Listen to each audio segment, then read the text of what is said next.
All right, this is can't really tell, rainy day. I figured that was perfectly appropriate to do our first Mistborn breakdown, bum, bum, bum, leading up to Winds and Truth in 2024.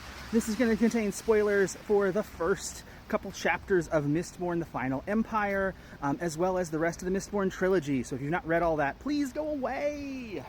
All right, so first, man, the first epigraph, the first thing that Brando Sando, of whom I am a fando, gives us is the sentence, "I am worried that they will think that we have the wrong hero of ages."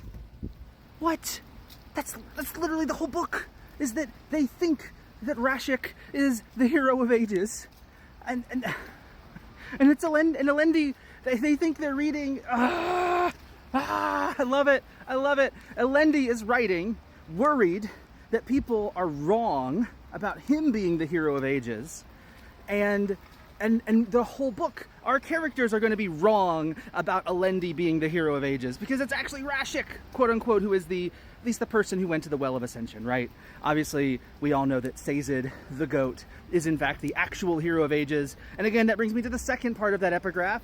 He will bear the future of the world on his arms. First epigraph, right there in our faces. We don't meet Sazed for probably 10 chapters or something, so we're not going to remember that.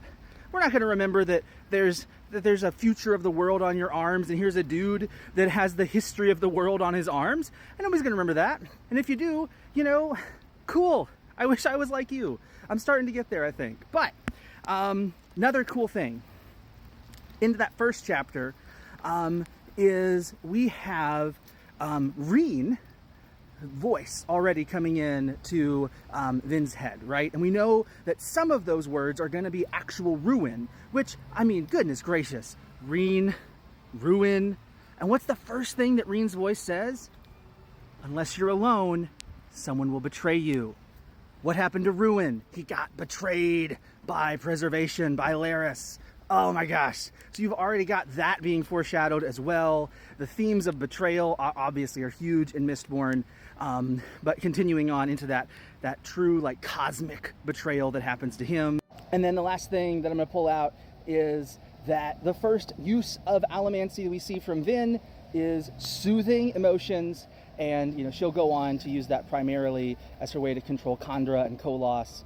But just amazing to see how much connection he was able to make by writing this trilogy all at once, and it makes me so excited for Mistborn Era 3 to be written all at once. So stick along as we continue to read through Mistborn Era 1 and talk about all the cool foreshadowing bits and pieces we get as we go.